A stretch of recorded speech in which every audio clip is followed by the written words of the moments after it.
স্বাগত বাংলাদেশ এখনে। আপনাদের সঙ্গে আছি আমি জাহিদ হোসেন। কথা বলতে আমাদের সঙ্গে স্টুডিওতে আছেন জাতীয় পার্টির প্রেসিডিয়াম সদস্য ও লন্ডন থেকে প্রকাশিত বাংলা টাইমসের প্রধান সম্পাদক ATU তাজ রহমান এবং দৈনিক দিনকালের ভারপ্রাপ্ত সম্পাদক ডক্টর রেজওয়ান সিদ্দিকী। স্বাগত আপনাদের।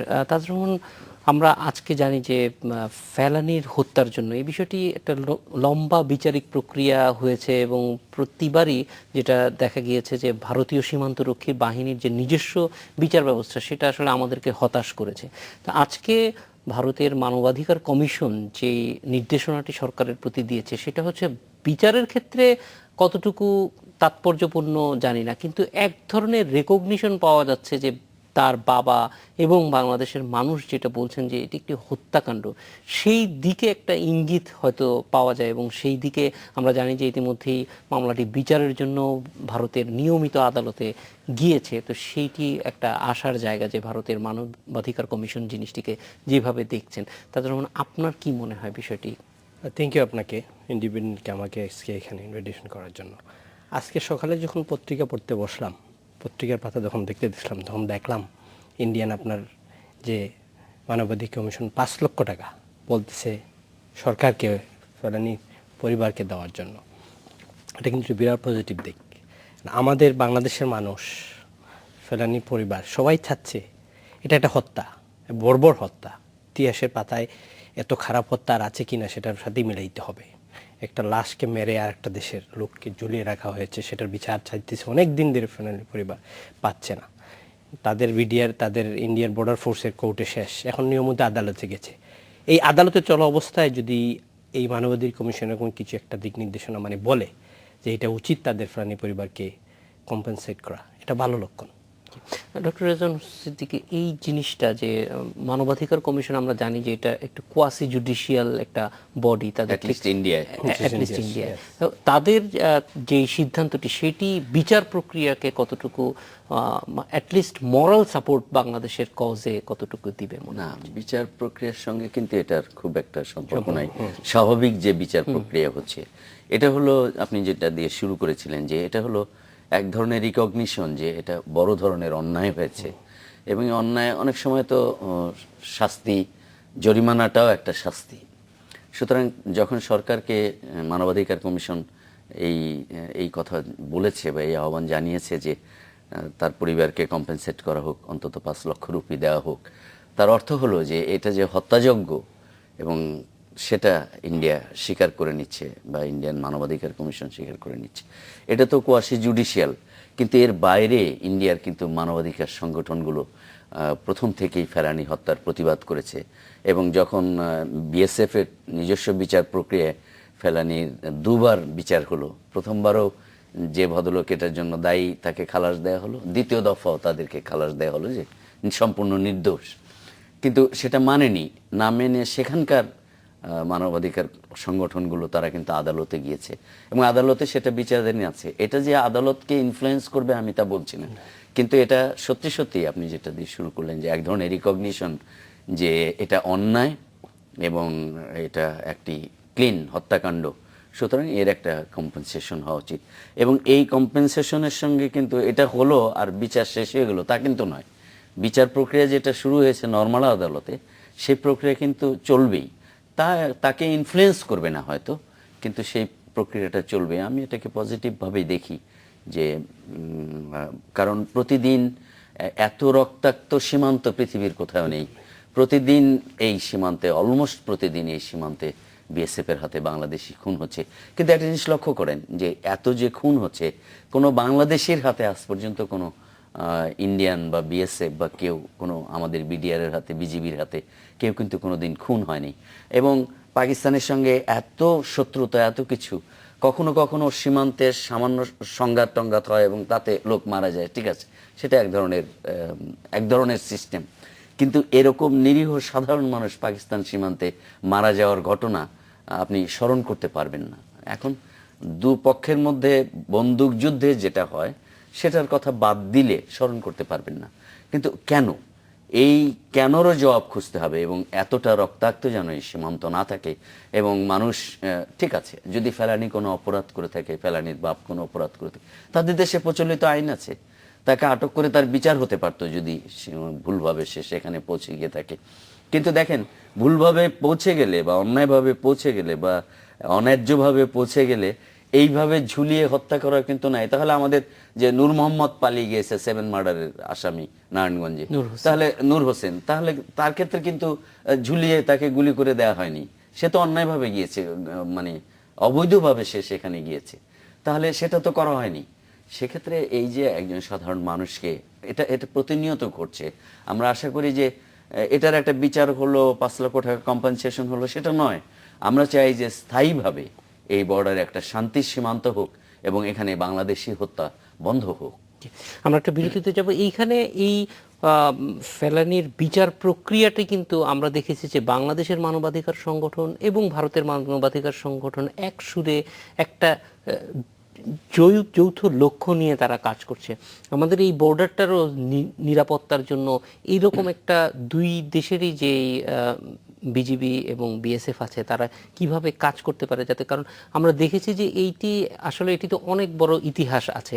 আমরা সেই বিষয়গুলি নিয়ে একটু ফিরে আসবো একটা ছোট্ট বিরতির পরে। যাচ্ছি 50 সেকেন্ডের বিরতি।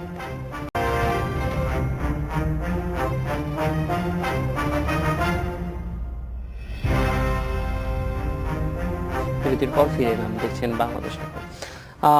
তাজুর রহমান, এই যে সীমান্তের কথা আমরা বলছিলাম, আমাদের বাংলাদেশ এবং ভারতের মধ্যে সীমান্তটি, যেটি রেজওয়ান সিদ্দিকীও বলছিলেন যে একটা রক্তাক্ত সীমান্ত, যদিও দুই দেশের যে নিরাপত্তা রক্ষী বাহিনী আছে তাদের মধ্যে কখনোই কোনো সংঘাত আমরা দেখি না, ফলে সিভিলিয়ান ক্যাজুয়ালিটি এবং সেটা বাংলাদেশের দিকেই সাধারণ মানুষ অনেক বেশি মারা যায়। এই মৃত্যুটাকে রোধ করবার জন্য আমরা অনেক প্রক্রিয়া দেখছি, বারবারই ভারতের পক্ষ থেকে এবং বাংলাদেশের পক্ষ থেকে বলা হচ্ছে যে এখানে কোনো ধরনের গোলাগুলির ঘটনা ঘটবে না, কিন্তু তারপরেও ঘটছে, যেদিন বলছে সেদিনই ঘটছে।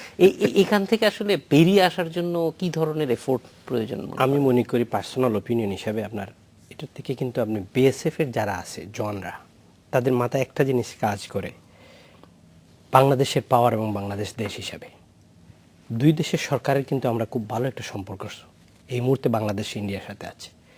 বারবার বসে মন্ত্রীরা বলতেছেন, হাই কমিশনার বলতেছেন যে 0 লেভেলে চলে আসবে, প্রাইম মিনিস্টার আসার পরে বলা হয়েছে 0 লেভেল, তারপরে কিন্তু কিলিং হচ্ছে আমাদের বর্ডারে। এবং যেটা ভাই বললেন যে এই আমাদের যে বর্ডারটা ইন্ডিয়ার সাথে, one of the worst border. আপনি দেখবেন ইন্ডিয়ার সাথে পাকিস্তানের যখন কিছু হয়, ইন্ডিয়া একটা মারলে পাকিস্তান 3টা মারে।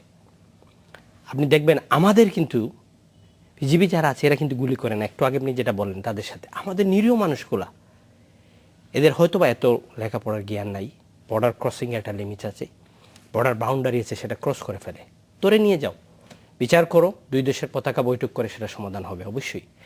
সাথে সাথে গুলি করে মারে, পাখির মতো মেরে ফেলে, এত হেনিয়াস ভাবে যে মারে, যেটা মানে চিন্তা করলে মনে হয় যে আমরা দেশ হিসাবে তাদের কাছে কি জিম্মি, নাকি দেশ হিসাবে তাদের অঙ্গরাজ্য মনে করে ইন্ডিয়া।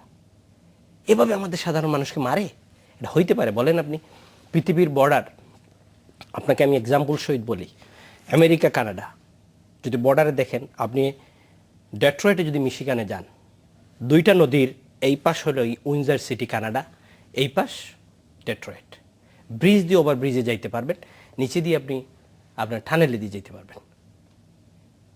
আপনার যদি পৃথিবীতে 21st সেঞ্চুরিতে পার্শ্ববর্তী দেশের সাথে আপনার বিজনেস, কমিউনিকেশন, ট্রানজিট সব কিছু যদি ভালো সম্পর্ক হচ্ছে, আমরা ওপেন করে দিচ্ছি দুয়ার ইন্ডিয়ার জন্য, ইন্ডিয়াও আমাদের জন্য দিচ্ছে, যদিও এখন অনেক বৈষম্য আছে, আমরা অনেক পিছনে এটার ব্যাপারে। তারপরে কেন এই গুলাগুলি, কেনই আমাদের হত্যাকাণ্ড, কেন আমাদের সাধারণ মানুষকে এভাবে মেরে ফেলা হচ্ছে? এটার পিছনে কারণ কিন্তু রাজনীতিবিদদের খুঁজতে হবে, সরকার টু সরকার করতে হবে। আমাদের গভর্নমেন্ট থেকে স্ট্রিক্টলি ইন্ডিয়াকে বলে দেওয়া হবে যে এই যে কিলিংগুলো হচ্ছে, আপনারা বারবার বলছেন স্টপ হবে, হচ্ছে না, মেরে ফেলা হচ্ছে।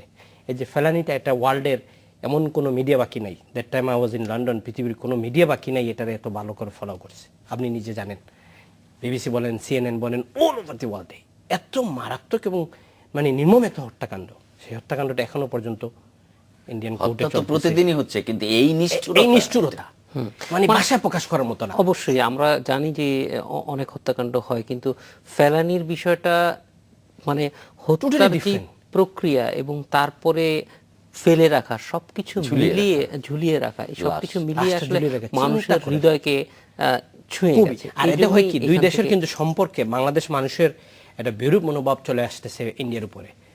বিএসএফ এর উপরে, কেন এরা আমাদের মানুষকে মারতেছে? এটা কি রেজওয়ান ইন্ডিয়ার সিদ্দিকী, এই জায়গাটায় আপনার কাছ থেকে একটু জানতে চাইবো যে আমরা আসলে মানে দুই দেশের মধ্যে সম্পর্কের ক্ষেত্রে আমরা দেখেছি একদম শীর্ষ পর্যায়ে আলোচনার পরেও কিন্তু জিনিসটার আমরা যেই এক্সপেক্টেড লেভেলে যেতে চাই সেখানে যেতে পারছি না।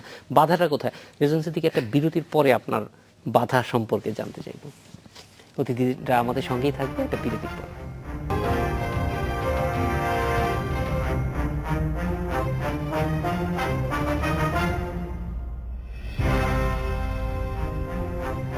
বিরতির পর ফিরে এলাম, দেখছেন বাংলাদেশ এখন।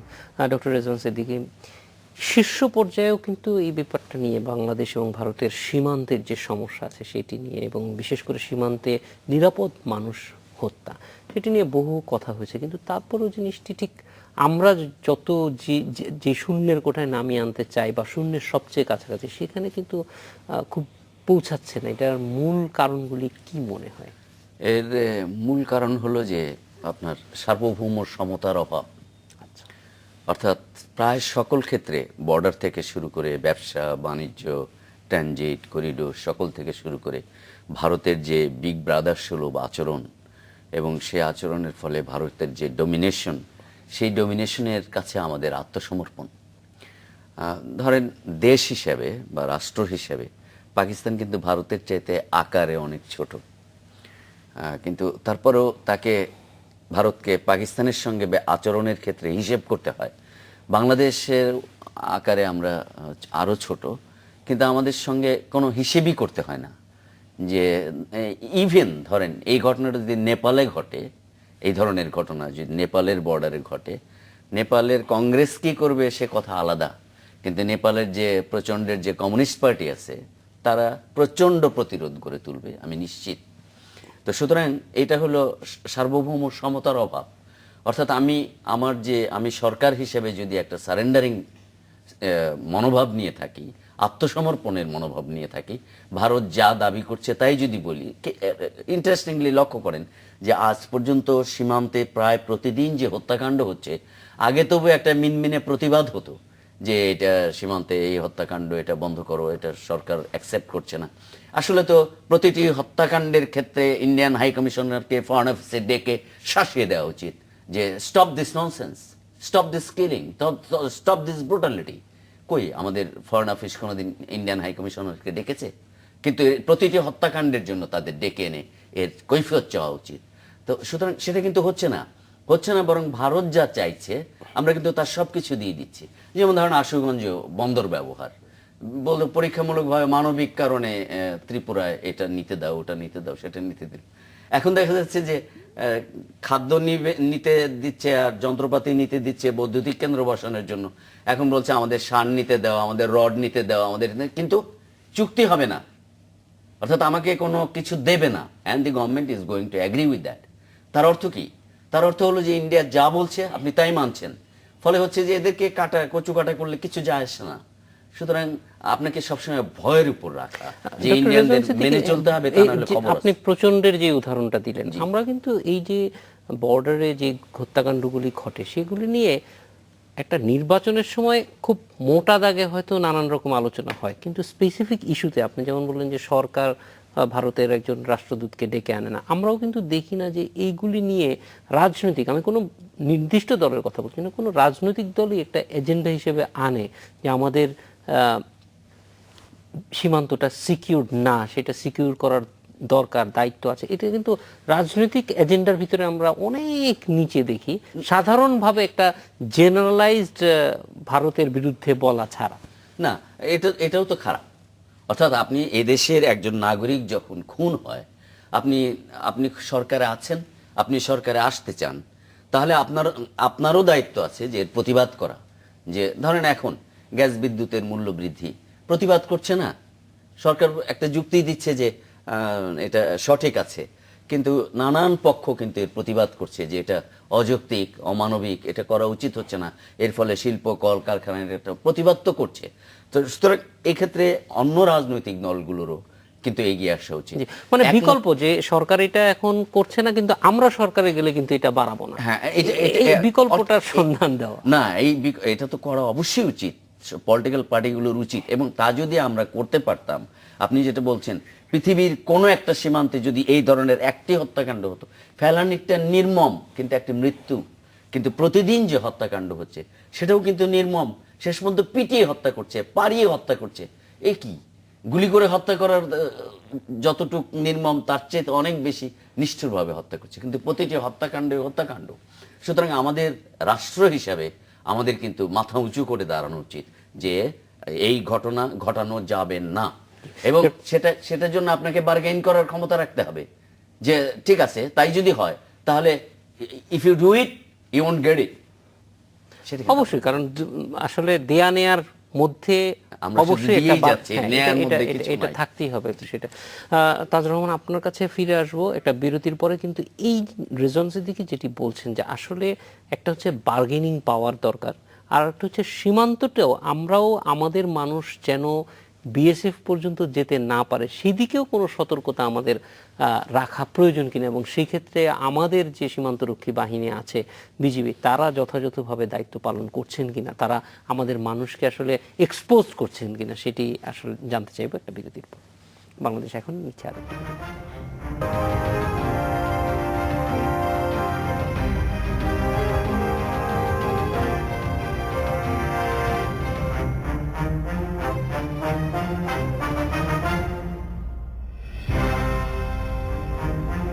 বিরতির পর ফিরে এলাম, দেখছেন বাংলাদেশ এখন। তাজুর রহমান, ফেলানির যে নির্মম হত্যা, এটা কিন্তু একটা প্রতীকীয়, এটা প্রতীকী এই অর্থে যে এই সীমান্তে যত ধরনের হত্যা হয় সেই হত্যার বন্ধের জন্য বিচারটা, এটা শুধুমাত্র একজন ফেলানির বিচার এরকম মনে হয় না, এবং সেটা ফেলানির বাবাও বেশ কয়েকবারই বলেছেন, তার আরতিটা হচ্ছে তার মেয়ে এবং একই সঙ্গে যারা এরকম মারা যায়। এই জায়গাটা সিকিউর করার জন্য আমাদের দিক থেকে, আমরা ডক্টর রেজওয়ান সিদ্দিকী যেটা বললেন সেটাই, যে দুই দেশের ক্ষেত্রেও অনেক ক্ষেত্রে আমরা খুব স্ট্রংলি হয়তো নেগোসিয়েট করতে পারি না, কিন্তু একই সঙ্গে নিজেকে রক্ষা করবার জন্য আমাদের যেহেতু একটা সীমান্তরক্ষী বাহিনী আছে, তারা এটা কতটুকু সিকিউর করতে পারে যাতে আমরা এরকম প্রথম ঘটনার শিকার কোশ্চেন না যেটা, যে ফেলানির যদি হত্যাকাণ্ডের সুষ্ঠু একটা বিচার হয়, তো আগেও যেগুলো মারা গেছিল, পরেও যেগুলো মারা গেছে, সেটা অটোমেটিকলি ফেলানির হত্যার মধ্যে দিয়ে চলে আসবে। এবং ইন্ডিয়ান বর্ডার ফোর্সে যারা আছে বিএসএফ, এদেরকে একটা গ্রিন সিগন্যাল দেওয়া হবে যদি কোর্ট, আমাদের ইন্ডিয়ান কোর্ট এটা রায় দেয়, যেটা আজকের সকালে যখন আপনি আমরা সবাই যেরকম পত্রিকা পড়ে দেখলাম যে ইন্ডিয়ান 5 লক্ষ টাকা দেওয়ার জন্য মানবাধিকার কমিশন বলতেছে, এটা কোর্ট না, কিন্তু ইন্ডিয়ান মানবাধিকার কমিশন কিন্তু খুব স্ট্রং একটা বডি, এবং তাদের কথা কিন্তু ইভেন তাদের বয়স, তারা যে কোনো গভর্নমেন্টের এগেনস্টে সত্যি কথাটাই বলে। এটা আপনি ওয়েস্টার্ন মিডিয়াতে বলেন, এখানেই বলেন, ভালো করে ফলো করে, যেটা ভাই বলল। সাথে সাথে এটা যদি এই বিচারটা হয়, সুষ্ঠু বিচারটা হয়, ন্যায় বিচারটা যদি হয়, তাহলে আমাদের দেশের মানুষের মনেও, এই 19 কোটি দেশের মানুষের মনেও একটা প্রচণ্ড একটা আঘাতে ফেলানিকে হত্যা মামলাটা, প্লাস এরপরেও যারা হয়েছে সবাইকে নিয়ে। সেকেন্ড কোয়েকশন যেটা আপনি বললেন, আমাদের বর্ডার ফোর্স যারা আছে, আমি মনে করি পার্সোনালি আমাদের বর্ডার ফোর্সে এই ব্যাপারে আরও বেশি সতর্ক হতে হবে, স্ট্রিক্ট গাইডলাইন দিতে হবে। দ্য লাইন অফ কন্ট্রোল থেকে এত কিলোমিটার বা এতটুকু দূরে আমাদের সাধারণ মানুষ কি করে যায়, সাধারণ মানুষ যাওয়ার আগে এদেরকে বলে দিতে হবে সাধারণ মানুষ এখানে যেতে পারবে না। আমি আপনাকে প্রথমেই বলছিলাম, আমাদের মানুষগুলো হয়তো বা এত বেশি এডুকেটেড না, হয়তো বা এত বেশি লাইন অফ কন্ট্রোল সম্বন্ধে ধারণা নেই, সে কারণে আমাদের কিন্তু দায়িত্বটা আরো বেশি।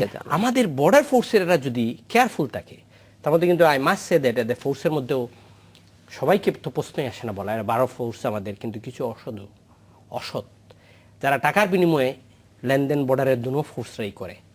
এখানে টাকাটাতে যদি বাঘ বা টুরাতে কোনো সমস্যা হয়, তখনই আমাদের এই কিলিংসটাও হয়। That is came from another investigation থেকে। কারণ আপনার সাথে আমি কন্ট্যাক্ট করলাম, আমার এতটা লোক, এতটা জিনিস আসবে, আপনাকে এত দিব, সেই টাকাটা যদি কম দেওয়া হয় বা আপনি বাট না পান, তার থেকে একটা কিলিং হচ্ছে। আমাদের বর্ডার ফোর্সকে যদি স্ট্রিক্টলি গাইডলাইন দেওয়া হয় যে এতটুকুর ভিতরে আসতে দিন না, দেখবেন আপনার, এবং পয়েন্ট করে নিতে হবে কোনটা ডেঞ্জারাস এরিয়া, কোন বর্ডারটা আমাদের সবচেয়ে খারাপ, কোন বর্ডারে আমাদের কিলিংটা হচ্ছে, সেই পয়েন্টগুলা।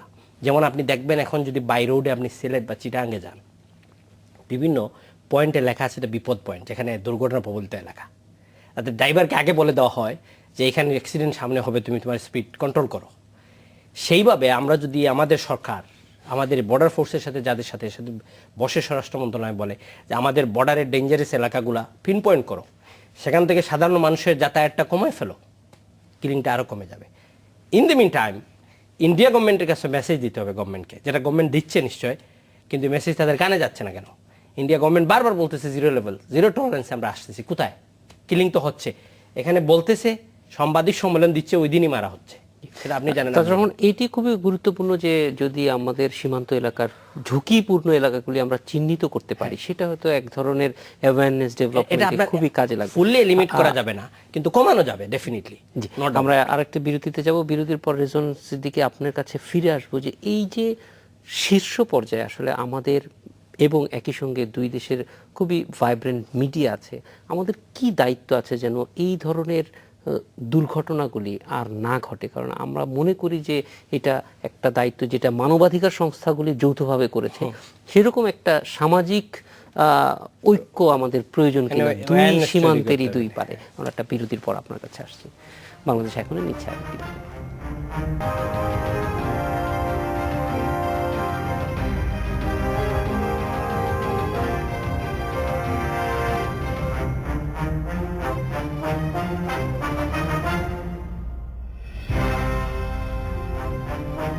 বিরতির পর ফিরে এলাম, দেখছেন বাংলাদেশ এখন। ডক্টর রেজন সিদ্দিকী, দুই দেশের মানুষ বা সিভিল সোসাইটি, সাংবাদিকরা কি করতে পারে? কারণ সত্যিকার অর্থে তো মানুষ মারা যাচ্ছে, এটা আমাদের একটা দায়িত্ব আছে।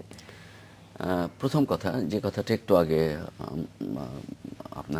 আমরা আলোচনা করেছি, সেই কথাটা হলো যে মানুষ বেশি ক্লোজ হচ্ছে। সীমান্তে কিন্তু একটা জায়গা আছে, নো ম্যানস ল্যান্ড, এবং যেখান দিয়ে পিলারটা, তার ধরেন 100 গজ আগেই নো ম্যানস ল্যান্ডটা শুরু হয়, পিলারটা কিন্তু ভেতরে। এখন আমাদের দেশে বা ইন্ডিয়ানরা এরা কেউই কিন্তু ঠিক অনুধাবন করে না যে মানে এই যে 100 গজ আগে আমাকে থামতে হবে।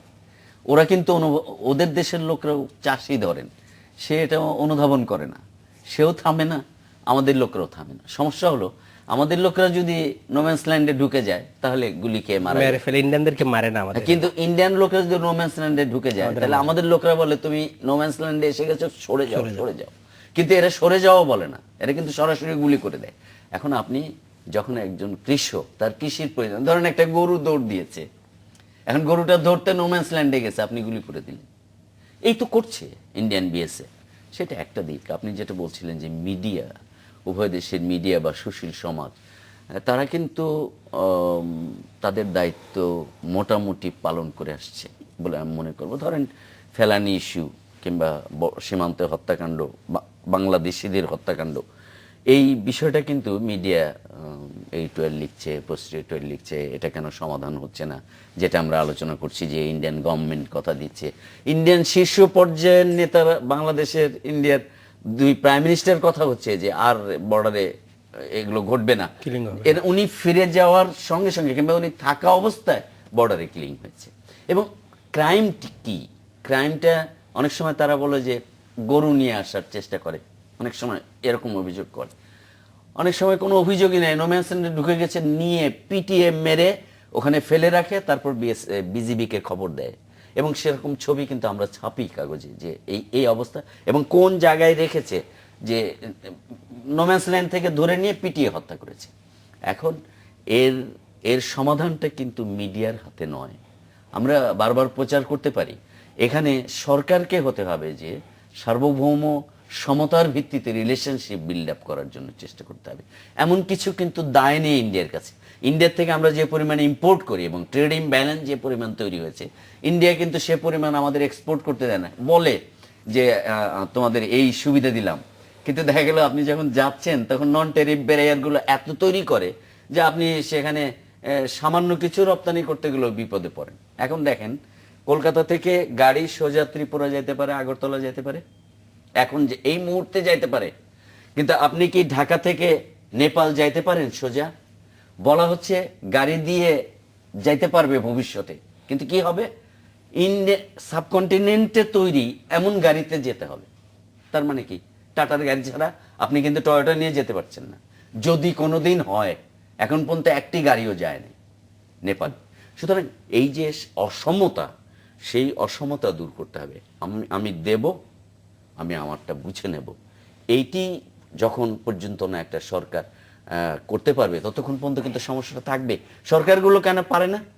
সরকার কিংবা বিরোধী দল যারা আছে তারা তাদের ধারণা যে আমার যদি পাওয়ারে যাইতে হয় এবং পাওয়ারে থাকতে হয় তাহলে আমার ইন্ডিয়া বড় ভাইকে দরকার। তো সেটা মনে করে আপনি জনগণকে স্যাক্রিফাইস করে দেবেন, তারপরে থাকবেন। এই যে ধরেন আমরা এখন সমালোচনা করছি বা আমরা এর জন্য দুঃখ বোধ করছি, সেটা তো ইজি ঘটনা নয়। রেজওয়ান সিদ্দিকী, আমরা আর একটা বিরতির সময় চলে এসেছি। তাজর রহমানের কাছে এরপরে যাব যে এই যে মানে রেজওয়ান সিদ্দিকী যেটি বলছিলেন যে সত্যি বার্গেনিং পয়েন্টের ক্ষেত্রে আসলেই আমাদের কি করণীয় আছে এবং আমাদের রাজনৈতিক দলগুলি বা সরকারে যারা থাকে তারা কি ধরনের বার্গেনিংয়ে গেলে মনে হয় যে এটি গুরুত্বপূর্ণ সাম্যের ভিত্তিতে সমান এই সমতার ভিত্তিতে বার্গেনটা কিভাবে করা সম্ভব? আরও একটি বিরতিতে যাচ্ছি।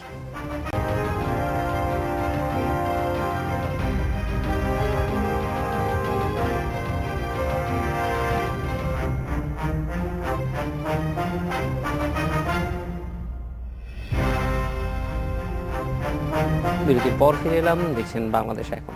তাজর রহমান, এই যে সমতার ভিত্তিতে এক ধরনের যদি সীমান্তে সাম্য অবস্থা আনা যায় বা আনার ক্ষেত্রে কি ধরনের উদ্যোগ আপনি আশা করেন? দেখেন, আমি একটা জিনিস বলি, আপনি যখন আপনার নেইবারিং কান্ট্রি যার সাথে আপনার লং দি কান্ট্রির বর্ডার আছে, লংগেস্ট বর্ডার, এই বর্ডারটা কন্ট্রোলের জন্য সরকারের পক্ষ থেকে যে সরকারই আসুক, আমাদের দেশের আওয়ামী লীগ বলেন আর বিএনপি বলেন, ক্ষমতায় বাইরে গেলে ইন্ডিয়ার এগেনস্টে একটু কথা বলে, ক্ষমতা আসলে ইন্ডিয়াকে একজন হুজুর অবস্থার মতো রাখতে হয়। এই মনোভাবটা আমাদের রাজনৈতিক দলগুলোর যখন পরিহার হবে, দেশের আভ্যন্তরীণ ব্যাপারে বিদেশিদের হস্তক্ষেপ বন্ধ হবে, তখন আমাদের বার্গেনিংটা, সিম্পল এক্সাম্পল দেই, আপনি আপনার ভাইয়ের সাথে যখন আপনার দ্বন্দ্ব থাকবে তখন আপনার প্রতিবেশীটা আপনাকে তখন ধরার চেষ্টা করবে, কারণ আপনারা দেখুন পার্টিশন। আপনি যখন এক থাকবে তখন শেষ অ্যালার্ট থাকবে দুনু ভাই তারা এখন এক, কেয়ারফুল, রাতেও ধরতে পারে দিনেও ধরতে পারে। আমাদের এই যে আমাদের মধ্যে মতবিরোধ, রাজনৈতিক অস্থিরতা, আমাদের দেশের অভ্যন্তরীণ সমস্যা, এটা যদি আমরা একভাবে করতে পারি, জাতীয় ইস্যু নিয়ে সরকার বিরোধী দল মতাবেক থাকবেই, কিন্তু ন্যাশনাল ইস্যু, ন্যাশনাল ইন্টারেস্ট যখন আসবে, সিকিউরিটি যখন আসবে, সবাই এক হয়ে আমরা এটা এক হওয়ার দরকার। আমরা ইন্ডিয়াকে বলতে হবে এতটুকু দিচ্ছি, এতটুকু চাই, দিব না হয় বন্ধ করব। ইন্ডিয়ার প্রয়োজন আমাদের তাদের 7 সিস্টারের জন্য, আমাদের দেশ ইউজ করার জন্য, সব কিছু নেওয়ার জন্য, ফেয়ার এনাফ। আমাদের গভর্নমেন্ট দিচ্ছে, প্রতিবেশী দেশের সাথে সম্পর্ক উন্নয়ন 21st সেঞ্চুরি, এটা একটা নবস, connectivity, good relation is very important. আর কান্ট্রি লাইক ইন্ডিয়া আমাদের প্রয়োজন আছে, কিন্তু এই হিউমিলিয়েশন করে আমাদের মানুষকে প্রতিনিয়ত বর্ডারে মারা হবে, এত ভালো সম্পর্ক। এটা হয় যখন সরকার টু সরকার রিলেশনশিপ ভালো না থাকে, আস্থার সংকট থাকে, তখন কিলিং হয়। ওয়ার্ল্ডের বিভিন্ন জায়গায় আছে। এত বড় বর্ডার, আপনাকে প্রথম শুরুতেই বলছিলাম আমেরিকা এবং আপনার ইন্ডিয়া, এই কানাডার সাথে দুনিয়ার মধ্যে সবচেয়ে লংগেস্ট বর্ডার, কিন্তু লংগেস্ট বর্ডার। আপনি বাইর করে 1941-এর পরে আরেকটা লোক মারা গেছে কিনা, যখন তাদের বর্ডার সাইন হয়ে যায়। আমাদের বারবার হচ্ছে, আমাদের দেশের রাজনৈতিক দলগুলা, সরকার যখন শক্ত হয়ে যাবে ইন্ডিয়ার কাছে, যে আমাদের bargaining point, this is the point, take it or leave it, আমাদের এই পয়েন্টে আমাদের লোক মারতে পারবে না, জিরো টলারেন্স। যদি এই 6 মাসে আপনাদের লোক আমাদের মারা যায়, তা আপনাদের সাথে এই কন্ট্রাক্টটা আমরা আর উড্ড করে নিলাম। তাজর রহমান, এটা একটা ভালো বলছেন যে আসলে আমাদের অনেকরই সুযোগ হয়তো নিচ্ছে। আমরা যতই সত্যিকার অর্থে ইন্ডিয়া খুব বেশি বড় ভাই সুলভ আচরণ করছে, কিন্তু সেই বড় ভাই হওয়ার পিছনে আমাদের অনেকের ভূমিকা কতটুকু রয়েছে? অনেকের ভূমিকা বিরাট, মানে বিরাট ইন দি সেন্স, ধরেন আমাদের একটা কথা প্রচলিত আছে না, এটা পাকিস্তানের দালাল, এটা ইন্ডিয়ার দালাল, অমুক, এরকম কথা প্রচলিত আছে।